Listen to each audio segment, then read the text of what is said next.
입니다. 여러분들 지금 가장 알고 싶은 게 무엇입니까? 세상 사람들에게 가끔 이런 질문들을 설문조사처럼 하면 그 대답이 나옵니다. 로또 번호 알고 싶습니다. 인생 한방 대박으로 바꾸고 싶은 마음이죠. 만약에 저와 여러분이 5분 후에 어떤 일이 일어날지를 안다. 그러면 정말 우리가 5분 후에 어떤 일이 일어나는 것을 매번 알 수 있다면 아마 저와 여러분은 10년이 못 돼서 세계를 정복한 사람이 되어 있을 겁니다. 5분 후만 알아도 온 세계를 쥐락펴락할 수 있는 능력을 갖게 됩니다. 그러니까 사람들의 인생 최대 관심은요, 많은 것들이 있겠지만 그 중에 가장 큰 관심은 미래가 어떻게 될지 아는 겁니다. 내 미래가 어떻게 될 수 있는지 안다면 그거보다 안전한 길이 어디 있겠어요? 그래서 많은 사람들이 점쟁이를 찾아가기도 하고, 또 신앙인들은 이렇게 점쟁이라고 표현 안 해도 예언자들을 찾아가죠. 그래서 미래에 대하여 알고 그렇게 살아가고 싶어 합니다. 미래를 알면 좋은 게 있습니다. 뭐가 좋죠? 준비할 수 있다는 것. 대비하는 것입니다. 근데 오늘 본문에도 안디옥 교회에 하나님의 선지자들이 온 것입니다. 예루살렘으로부터 선지자들이 내려왔는데, 이 선지자들이 와서 그 중에 아가보라고 하는 사람에게 성령이 강하게 임하여서 예언을 하기 시작합니다. 얼마 후에 온 천하에 큰 흉년이 들 것이다. 이 말씀들을 잘 단어들을 기억하고 있어야 돼요. 온 천하에 큰 흉년이 들 것이다 라고 성령에 의하여 예언했습니다. 그러니까 성령에 의하여 예언했다는 건 하나님의 계획을 계시해 주었다는 겁니다. 그러니까 성령의 계획, 하나님의 계획을 계시해 주었는데, 그러면 이런 질문을 해볼 수 있죠. 왜 예언자들을 통해서 성령은 계시를 주시는가? 왜 계시를 주시는가? 이 질문을 던져볼 수 있겠죠. 방금 처음 서두에 시작하면서 5분 후, 아니 우리의 미래를 알면 뭐가 좋다 그랬습니까? 준비하고 대비할 수 있다. 하나님도 마찬가지죠. 성령께서 우리에게 앞으로 되어질 무엇, 아니면 하나님의 계획을 미리 계시하시는 것은 첫 번째로 가장 쉬운 생각은 대비하고 준비하는 것입니다. 그게 가능하도록 우리에게 가르쳐 주시는 겁니다. 그런데 성령의 계시는 또 하나가 있습니다. 이유가 깨달으라는 것입니다. 성령이 우리에게 계시를 주실 때 그 일들을, 계시를 만나고 나면 이 사람들이 믿기도 하고 안 믿기도 하죠. 그런데 분명한 건 하나님의 계획은 이루어진다는 것입니다. 그래서 구약 성경을 하나님은 그리스도에 대한 약속으로 다 표현을 해놨죠. 그래서 그 약속을 믿든지 안 믿든지, 믿는 사람은 믿는 대로 살아가고 안 믿는 사람은 안 믿는 대로 살아가는데, 문제는 그 약속이 성취된 다음에는 깨닫게 된다는 것입니다. 아, 이게 진짜였구나. 그래서 하나님이 주시는 계시는 깨닫게 하는 데 목적이 있어요. 미래를 준비하는 것도 목적이지만 깨닫게 해서 결국에는 하나님께로 돌아오게 만드는 거죠. 그래서 성령의 계시의 핵심은 뭐냐면 삶을 바꾸는 겁니다. 인생을 바꾸는 거예요.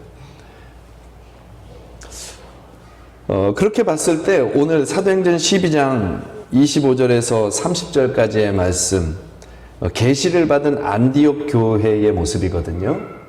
온 천하에 흉년이 들 것이다 라고 하는 계시를 받은 안디옥 교회가 어떻게 반응했는지, 또 하나님의 진리의 말씀을 받은 안디옥 교회가 어떻게 반응했는지가 잘 나오고 있는 말씀이 오늘 말씀입니다. 이 안디옥 교회는요, 우리가 잘 아는 바와 같이 최초로 그리스도인이라고 하는 호칭을 받은 교회입니다. 비록 그 표현은 조금 무시하는 표현이에요. 어이, 저 그리스도인들, 어이구, 이런 표현이에요. 그런데 분명한 건 세상 사람들에게 그리스도인이라고, 우리가 지금 그토록 영광스럽게 받는 크리스찬이라고 하는, 성도라고 하는 그 이름을 처음으로 받은 사람들이 이 사람들이에요. 유대인들은 우린 하나님의 백성이야 하고 자기들끼리 외쳤지만 이 사람들은 주변 사람들이 그들을 보고 그리스도인이야 라고 말했던 첫 사람입니다. 그러니까 오늘 이 말씀은 그리스도인은 하나님의 계시 앞에서 어떻게 반응하는 사람인가를 확인할 수 있는 말씀이 되는 거죠. 나 혼자 하는 것 같아요. 다들 이렇게 조용해요. 오랜만에 대면 예배해서 그런가? 참 대면하네요. 예. 죄송해요. 이런 농담도 안 해야 되는데. 그러니까 오늘 말씀은 그리스도인은 하나님의 계시 앞에서 어떻게 반응하는가. 그가 그리스도인이라는 겁니다. 이렇게 반응하는 사람은 확실히 그리스도인이다. 그래서 오늘 말씀 제목이 그리스도인입니다. 그러면 그리스도인은 어떤 사람이냐 하면 첫 번째는요, 방향을 바꾸는 사람이 그리스도인입니다. 우리 26절 말씀 같이 한번 보겠습니다. 같이 읽어볼게요. 시작. 만남에 안디옥에 데리고 와서 둘이 교회에 1년간 모여 있어 큰 무리를 가르쳤고 제자들이 안디옥에서 비로소 그리스도인이라 일컬음을 받게 되었더라. 이 단어 하나하나가 참 마음에 닿아요. 그들이 말씀을 받아서 비로소 그리스도인. 비로소라고 하는 말이 왜 굳이 붙을까요? 처음으로 들었다 이 말이죠. 드디어 그리스도인이라는 호칭을 들었다 이 말입니다. 비로소 그리스도인이라 일컬음을 받았다. 이 그리스도인이라는 말은 이런 뜻이에요. 그리스도의 것. 그러니까 소유가 완전히 바뀐 사람들. 그리스도의 것. 아니면 뭐 그리스도가 왕이라는 뜻이니까 왕을 따르는 사람들. 왕을 따르는 사람들. 그리스도의 것. 앞서 설명했지만 이 표현은 비난하는 이름이었습니다. 별명이에요. 비난하는 별명. 그들은 자기들이 믿는 바 그 신앙 때문에 이 세상에서 전혀 이상한 삶을 살아간다는 겁니다. 그리스도를 믿기 때문에 자기가 가지고 있는 재산도 뭐 초계와 같이 버려버리는 겁니다. 그리스도를 믿기 때문에 핍박이 오는데도 생명을 던지는 겁니다. 아니 다 살기 위하여 달려가는 세상인데 죽음 앞에 자기를 내어 던지면서도 나는 그리스도를 따라가. 모든 사람들이 손가락질을 하는데도 웃으면서 나는 그리스도를 따라가. 모두 다 자기 살기 바쁜데 자기가 가진 모든 것을 털어서 다른 이들을 향해 막 쏟아붓는 것입니다. 그리고 하는 얘기가 우리는 그리스도를 믿기 때문이야. 그러니까 아우 저 이상한 사람들, 저 정신 나간 사람들 맨날 모여서 그렇게 예배하고 맨날 모여서 저렇게 이상한 소리나 하고 기도나 하고 럴럴럴러 하고 있고 말이야. 저 정신 나간 사람들. 그런데요, 왜 세상 사람들에게 비난을 받을 만큼 삶이 바뀌냐는 거예요. 이유는 계시를 보고 들었기 때문에 그런 겁니다. 하나님의 계시를 보고 들었기 때문에 그래요. 26절 말씀이 바로 그 말씀이에요. 바나바가 사울을 찾아 안디옥에 데리고 왔죠. 이방인들도 하나님의 말씀을 받았다. 그리고는 이 바나바와 안디옥이 바나바와 사울이 안디옥에서 주님을 복음을 만난 헬라인들에게, 이 안디옥 교회 성도들에게 복음을 가르치기 시작하는 겁니다.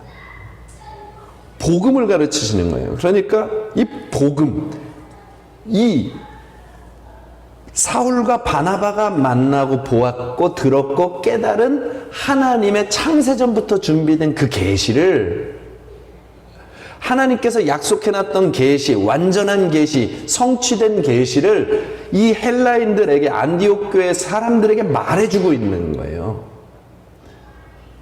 그러니까 여기 그냥 가르쳤다라고 되어 있지만 이들은 성경이 비춰주신 완전한 계시의 말씀을 듣고 있는 겁니다. 그러면 이 복음, 바나바와 사울에게 들은 이 안디옥 교회 성도들이 들은 복음이 뭡니까? 다른 거 아니에요. 그리스도께서 십자가에 죽으시고 부활하셨다. 예수 그리스도가 이 땅에 오셨는데 그분이 십자가에 죽으셨고 부활하셨다. 이것이 우리 인생의 확실한 계시다. 라고 그걸 가리키는 겁니다. 이 그리스도인은 그렇기 때문에 십자가와 부활을 믿는 사람들이 그리스도인이에요. 예수를 믿는 것 그리스도인 맞습니다. 예수의 무엇을 믿어요? 예수께서 십자가에 죽으시고 부활하셨음을 믿는 것. 그게 바로 그리스도인이에요. 그러면 이 십자가와 부활을 믿는 사람이 그리스도인인데, 이 계시를 믿는데, 그러면 이 십자가와 부활이 뭐냐는 거예요. 십자가와 부활로 뭘 계시하고 싶으셨냐는 거예요, 하나님이. 십자가는 적어도 두 가지를 계시하는 겁니다. 반드시 죽는다. 죽음에 대한 계시고요. 하나는 죽는데 그냥 죽는 게 아니라 죄인이다. 십자가는 죄인의 형틀이거든요. 하나님의 아들이 십자가에 달려 죽으실 때 이 죽음이 바로 죄인인 너가 이렇게 죽을 죄인이야. 너라고 하는 사람이 이렇게 십자가에 달려 죽을 만큼 죄인이야. 하나님 앞에서 십자가에 못 박혀 죽을 만큼, 이 십자가는 나라에 대한 반역자들이 매달리는 거거든요. 로마에 반역하는 자들. 예수께서 지신 십자가는 하나님에게 반역하고 하나님을 떠나버리고 자기가 하나님과 같이 살아가려고 하는 모든 인생의 결국이 십자가의 형틀에 드러나 있는 것입니다. 그래서 저 십자가, 예수님이 십자가에 지신 것은 우리의 죄의 모습이 십자가인 겁니다. 아, 우리는 죄인이라 저렇게 죽을 자구나. 사형당할 자구나. 그걸 계시해 주는 게 십자가예요. 근데 거기서 계시로 끝나는 게 아니라 부활이 있는 겁니다. 죽음에서 끝나지 않고 다음 생명이 있음을 계시해 주는 거예요. 예수님이 부활하셨다는 사실은 우리 인생에게 죽음이 끝이 아니라 다음 걸음이 있다. 그런데 예수님과 같이 죽으면 의로운 생명으로 영광스럽게 하나님 보좌로 가는 것이고, 예수님과 같이 죽지 아니하면 영원한 심판 아래, 예수님의 심판 아래 영원한 저주와 지옥으로 끌려가는 인생이 있다는 것을 계시해 주는 게 부활이에요. 그러니까 부활은 하나님의 나라의 존재, 우리에게 구원, 우리의 영혼의 영원한 생명, 하나님의 계심, 이 모든 것들을 보여주는 것이 부활이에요. 그렇기 때문에 헬라인들이 믿었던 복음은 그리스도의 십자가와 부활 사건을 믿는 거예요. 아, 그렇기 때문에 예수가 그리스도시구나. 그렇기 때문에 예수를 통해서만 하나님께 닿을 수가 있는 것이구나. 이스라엘 백성이 하나님을 떠났다가 그렇게 하나님을 반역했다가도 결국에 십자가를 믿고 돌아오는 것, 아, 저것이 하나님의 유일한 길이구나. 그것을 깨닫고 믿게 된 사람들이 돌아오는 것입니다.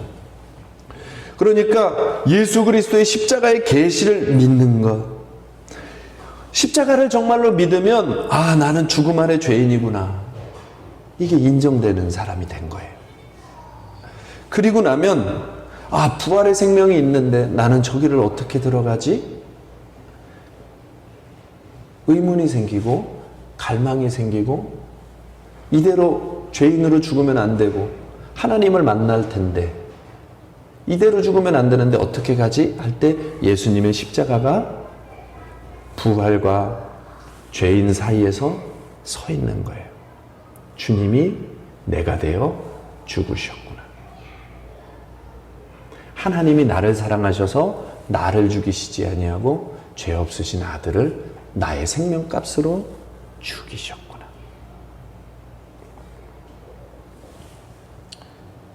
헬라인들이 돌아온 이유는 바로 그 복음이 믿어진 겁니다. 그 복음이 믿어진 거예요. 우리를 구원할 그리스도가 계시구나. 하나님께로 갈 수 있는 길이 있는 것이고. 그렇기 때문에 이 십자가의 복음을 만나면, 십자가와 부활을 만나게 되면 성도의 방향이 바뀌게 되는 것입니다. 왜 방향이 바뀌어요? 부활로 보았거든요. 부활로 보았거든요. 영원한 생명이 있음을 보았거든요. 그곳이 우리의 마지막 종착지인 걸 보았거든요. 부활로. 그렇기 때문에 다른 곳 갔다가는 큰일 난다는 걸 보았거든요. 그래서 다른 것과 바꿀 수가 없는 거예요. 방향이 바뀌지가 않는 거예요. 천국은 못 가면 끝나는 거예요. 주님과 함께 영광스러운 생명으로 들어가지 못한다면, 하나님의 나라, 주님이 부활하여 올라가신 저 천국에 내가 함께 들어가지 못한다면 아무리 훌륭한 삶을 살아도 의미 없는 것입니다. 그러니까 예수를 만난 사람들, 이 하나님이 창세전부터 준비하여 놓으셨다가 성경에 말씀하신 이 완전한 계시를 만난 사람들은 방향이 바뀔 수밖에 없는 거예요. 아무리 이 세상에서 별의별 일을 다 만나도 죽는다고 하여도 부활을 향해 갈 수밖에 없는 거예요. 삶이 힘들어도 부활을 향해서 갈 수밖에 없는 거예요. 왜? 이건 진짜거든요. 영원한 거거든요. 천하를 얻고도 자기의 생명을 잃으면 무슨 소용이 있냐 말씀하신 예수님의 말씀이 있어요. 아무리 예수 따라가는 길이 싫어도, 그 길이 좁고 힘들고 불편해도 결국에는 그 길로 갈 수밖에 없는 건 이건 사실이니까, 진리니까, 그걸 성령이 믿게 해주시는 거거든요. 하나님의 완전한 계시를 성취됐음을 성령이 믿게 해주셔서 우리가 믿고 있는 겁니다. 하나님의 계시는요, 그래서 우리를 깨닫게 하고 삶을 바꾸는 거예요. 처음에 말한 것처럼 삶을 바꾸는 거예요. 여러분, 힘들어도, 위협이 와도, 싫어도, 죽어도 삶의 방향이 이제는 예수 그리스도만 따라가는 것으로 바뀌는 겁니다. 왜? 예수님만 우리 모든 인간 중에 첫 열매로 하나님 나라에 올라가셨거든요. 아담과 하와 이후로 이 땅의 모든 사람들이 죄인이 되어 다 멸망 아래 놓여 있는데 예수 그리스도만 죄 없이, 예수 그리스도만 죽었다가 부활하신 그 가장 아름다운 첫 열매로 하나님 우편으로 가셨거든요. 그렇기 때문에 이 복음의 계시를 진짜로 만나면은요, 삶이 바뀌는 겁니다. 방향이 바뀌는 거예요. 왜? 예수님이 그 길을 홀로 가셨는데 우리도 그 길을 가려면 예수님 가신 길대로 가야 되거든요. 예수님 믿고 예수님과 함께 예수님이 가신 길을 따라 같이 가야지 갈 수 있는 길이거든요. 그래서 삶의 방향이 바뀌는 겁니다. 방향이 바뀐다는 게 우리 삶이 변한다는 거예요. 가치가 바뀌고요, 생각이 바뀌고요, 지식이 바뀌고요. 그래서 그리스도인은 방향이 바뀐 사람입니다. 오늘 여기 말씀을 듣고 변했더니 이 사람들의 이름이 바뀌잖아요. 그리스도인이다. 저 사람들은 세상의 가치 따라가는 게 아니라 그리스도 따라가는 사람이 되었어. 방향이 완전히 달라져 버린 거예요. 세상 즐거움 그런 거 아니야. 하나님 나라를 얻고자 달려가는 사람들로 바뀌었다는 거예요. 삶이 바뀌는 거예요. 그렇기 때문에 그리스도인의 증거는 열매를 보아 안다고 했는데요, 그리스도인의 증거는 삶의 변화입니다.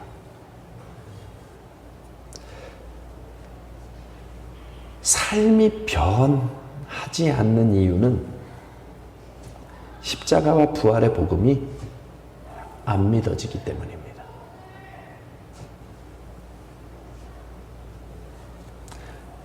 다시요.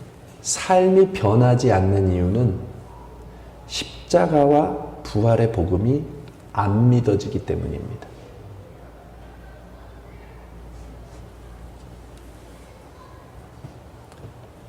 안 믿어진다는 말을 이거예요. 지금 제가 여러분에게 이렇게 전한 모든 말을 여기 모르는 사람이 어디 있어요? 다 알죠. 지식으로, 교리로 다 동의하죠. 제가 고3 때 예수님을 인격적으로 만났는데, 인격적으로 만났지만 삶이 안 변하더라고요. 잠깐은 변하는데 지속적으로 변하지 않는 겁니다. 다시 원점으로, 다시 원점으로, 다시 원점으로. 갈등은 커지고요. 이유가 있습니다. 교리적으로, 지식적으로 내가 죄인인 건 너무나도 완벽하게 인정을 했는데 뭐가 인정이 안 되냐? 내가 진짜 십자가에 죽을 죄인이라는 게 안 다가오는 거예요.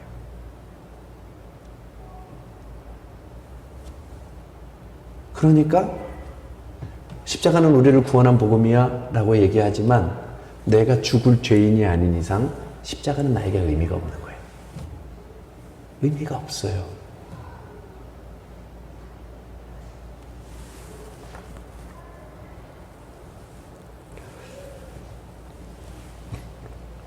여러분 한번 물어볼게요.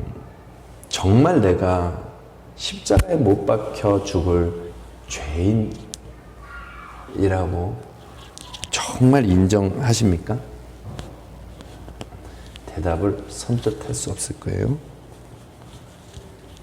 그러면 내가 십자가에 못 박힐 죄인이라고 인정되지 않고 받아들여지지 않은 증거를 내가 얘기해 볼게요. 혹시 혈기 부리고 있나요? 혹시 분노하는 것들이 많나요? 혹시 어떤 실수나 부족함이 보이거나 누군가가 지적을 하면 자꾸 이유를 대고 싶고 합리화할 게 많나요? 넌 도대체 삶을 왜 그렇게 사냐? 그러면 나 이래. 뭔가 이유를 말하고 싶고 합리화를 하고 싶고 야, 삶의 습관 좀 바꿔. 그거 하나님이 기뻐하지 않는 습관이잖아 하고 이야기하면 그건 내 체질이야. 이유와 합리화가 많아. 그러면 바꿔볼게요.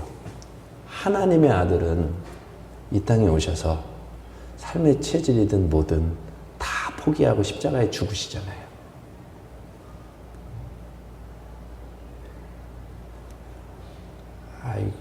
또 너무 심각하네요. 다 죽으시잖아요. 다 포기하고. 그러면 예수님은 십자가 져도 되고 나는 안 되는 겁니까? 예수님은 당연한 거고 나는 죽었다 깨어나도 안 되는 건가요? 삶의 습관, 나쁜 습관, 악한 패턴 못 바꾸는 건가요?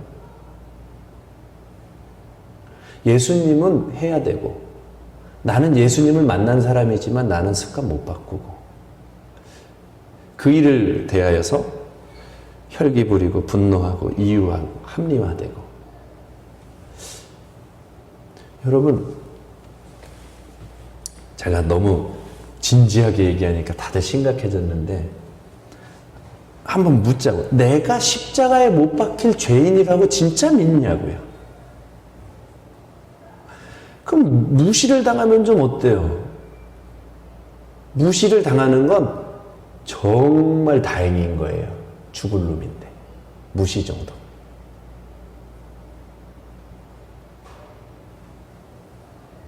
주님은 죽을 뿐이 아니신데 무시당하셔도 입을 다무시잖아요. 무시당할 놈에게 무시당하시는데 입을 다무시잖아요. 나는 그 주님을 무시하면서도 나는 무시당하면 견뎌할 수 없잖아요.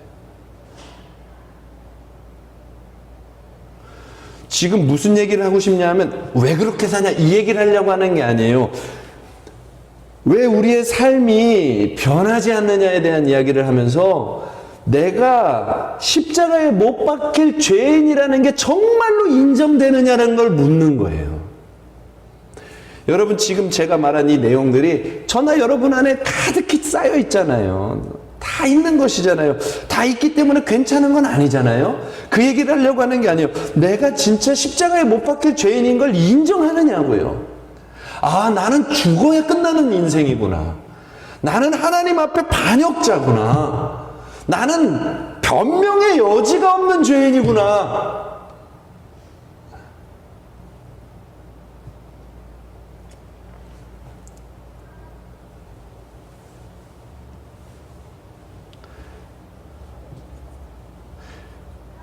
그게 받아들여지는 사람, 그게 받아들여지게 하는 게 성령이 하시는 일이다 이 말입니다.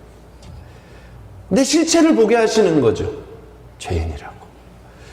그리고 나서야 십자가가 생명이 되는 거예요. 그래야 부활이 의미가 있어지는, 나에게서 나올 수 없는 단 한 가지의 길, 그래서 예수님만 의지하게 되는 거예요. 그래서 나 같은 죄인을 건져주신 그 주님에게 그 사랑 때문에 연약해도 주님을 따라가 보려는 몸부림이 일어나게 되고, 그걸 구원받은 백성의 삶으로 오늘 그리스도인이라 이야기하게 되는 거예요. 힘들고 어려워도 나도 저기를 한번 가봐야지. 나 같은 죄인을 건져주셨는데 넘어져도 가야지. 힘들어도 가야지. 방향이 바뀌어서 아예 기회조차 없을 우리에게 천국에 갈 수 있는 기회의 문을 열어 예수의 생명이라고, 자녀라고 말해 놓으시고 따라오라고 하시는 그 길을 가고 싶어 하게 되는 것입니다. 하나님 앞에서는요, 상대평가가 없습니다. 하나님 앞에서는 절대평가입니다. 하나님과 나입니다. 이 땅에서는 사람들 사이에서 이렇게 말할 수 있습니다. 저 사람보단 내가 낫지. 근데 하나님 앞에서는 그런 말이 필요가 없어요. 너 내 앞에서 어떻게 살았니? 그래서 사람들은 이렇게 얘기해요. 아유, 내가 이럴 수밖에 없었어. 저럴 수밖에 없었어. 나는 원래 그래. 그랬기 때문이야. 사람들은 이해해줘요. 하나님 앞에서는요. 나는 그럴 수밖에 없었어요. 저럴 수밖에 없었어요. 그래서 죄졌어요. 하나님 앞에서는 그렇게 평가 안 돼요. 절대평가죠. 너 내 앞에서 어떻게 살았니?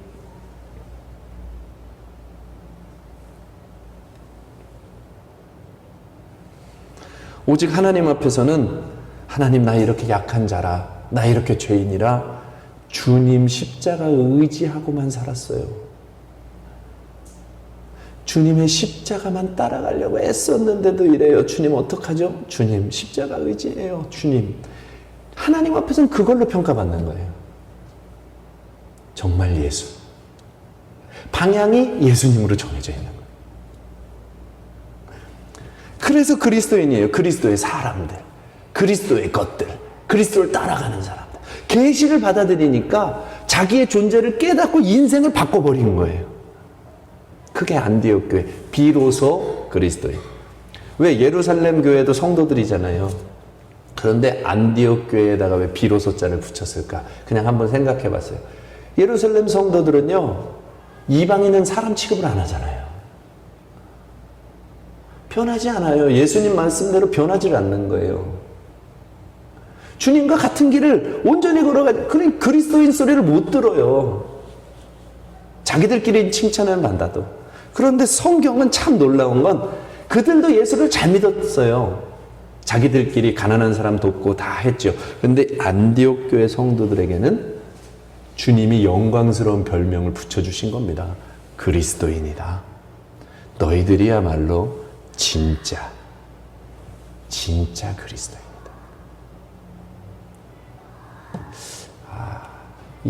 우리 광주 예수마을교회를 향한 주님의 소리입니다. 여러분, 주님이 팔복을 이야기하시면서 이렇게 말씀하셨습니다.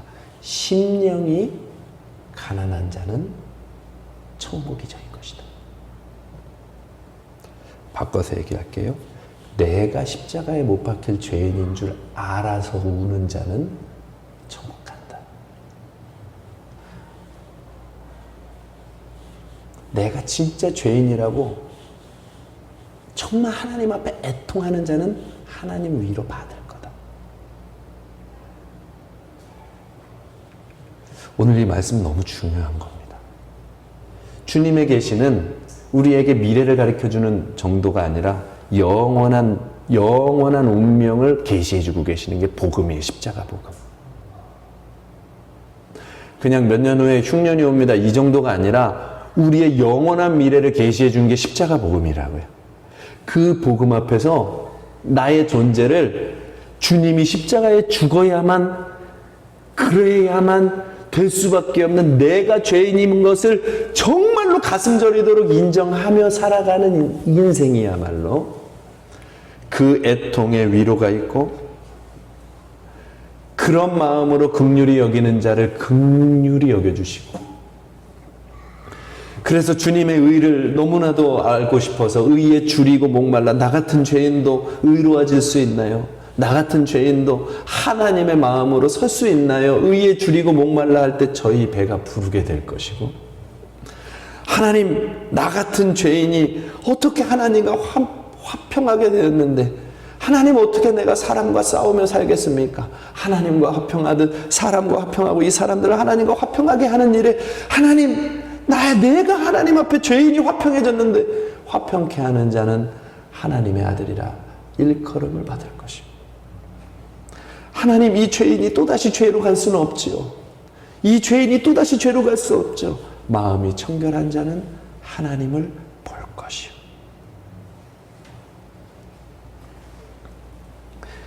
의를 위하여 핍박받는 자, 예수님, 나 같은 죄인이 예수님 따라 주님과 똑같은 걸음을 걸어간다니요. 의를 위하여 핍박받는 자, 천국이 저희 것이요. 팔복은요, 하나부터 열까지 내가 하나님 앞에 어떤 존재인지를 인정한 사람들에게 주신 복입니다. 여러분, 오늘 저 지식 말하고 싶은 게 아니에요. 주님 앞에서 우리를 세우는 연습을 해야 돼요. 나 이만큼 했으니까 괜찮아. 신앙생활 이 정도 했으니까 나 준비됐어. 그런 거 없어요. 하나님 앞에서는 절대 평가죠. 하나님 앞에 비교해서 우리가 뭘 할 수 있게, 우리가 한 건 의미 없다고 말하는 게 아니에요. 우리의 속사람의 자세가 주님 앞에 언제까지라도 겸손히 십자가 의지하는 그 생명으로 서는 사람, 그 사람들이 구원받은 하나님의 백성인 겁니다. 그게 그 사람이 그리스도입니다.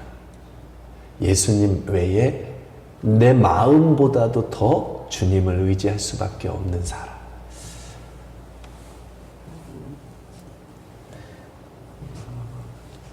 주님의 계시를 받은 사람, 삶의 방향을 바꿉니다. 그리고 삶의 방향을 바꿀 뿐 아니라 계시를 받은 사람들은 두 번째로 삶을 준비합니다. 29절 30절입니다. 28절부터 1절 시작. 그 중에 아가보라 하는 한 사람이 일어나 성령으로 말하되 천하에 큰 흉년이 들리라 하더니 글라우디오 때에 그렇게 되니라. 제자들이 각각 그 힘대로 유대에 사는 형제들에게 부조를 보내기로 작정하고 이를 실행하여 바나바와 사울의 손으로 장로들에게 보내니라. 아멘. 여러분이 얼마나 놀랍습니까? 천하에 큰 흉년이 들 거라고 하는 계시를 받았습니다. 그러면 이 계시를 이 안디옥만 받은 게 아니라 예루살렘도 받았고 그 지역에 있는 모든 교회들이 다 받은 겁니다. 이곳 안디옥 교회에서 외쳤지만 이 이야기가 모든 교회로 또 전달이 되었겠죠. 그러니까 온 세상에 흉년이 올 거라고 하는 소식, 모든 사람이 죽어 쓰러져 나가게 될 것이라고 하는 소식을, 성령의 계시를 모든 사람들이, 모든 교회가 들었어요. 그런데 오늘 안디옥 교회는 대비합니다. 어떻게 대비하느냐? 흉년이 드니까 우리 먹고 살 길 찾자가 아니라 29절에 각각 그 힘대로 유대에 사는 형제들에게 부조를 보내기로 작정하고, 이게 준비한 거예요. 자기들에게도 위협이 오는데, 안디옥 교회 자기들에게도 위기가 오는데 그 위기 앞에서 함께 살아갈, 함께 성도된, 심지어는 안디옥 교회 이방인들은 성도 취급도 안 하는 유대인 공동체 예루살렘 교회 형제들을 살리기 위하여 그들을 향하여 사랑의 손을 뻗기로 준비하는 거예요. 함께 살아나야지 하고 준비하는 거예요.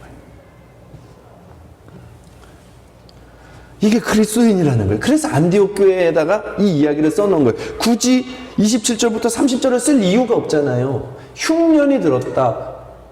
그때 부조했다. 이 이야기가 교회사 이야기에 뭐가 그렇게 중요하겠어요. 이런 누군가를 도왔다는 이야기는 성도들에게는 늘 있는 일일 수도 있잖아요. 그런데 왜 안디옥 교회 이야기 뒤편에다가 이 이야기를 써놨냐고요. 안디옥 교회는 예루살렘 교회를, 똑같은 위기 속에서 예루살렘 교회를 살리기 위하여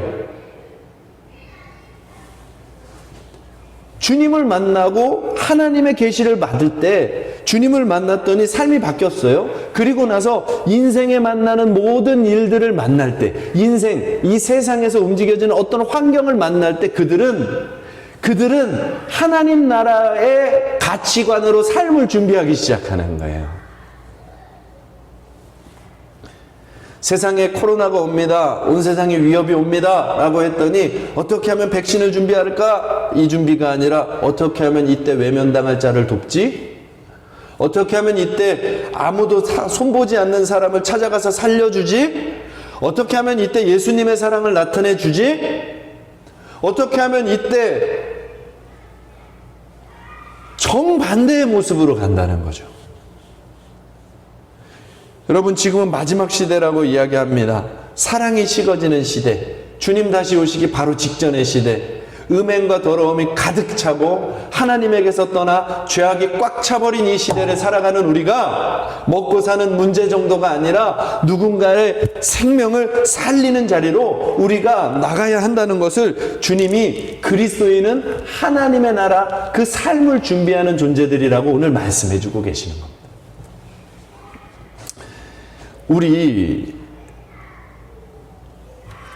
각각 그 힘대로 하나님의 자녀답게 천국을 준비하는 삶을 지금부터 취하십시다.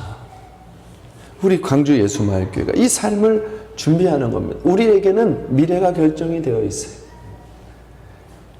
그곳에서 주님 만날 준비하는 것입니다.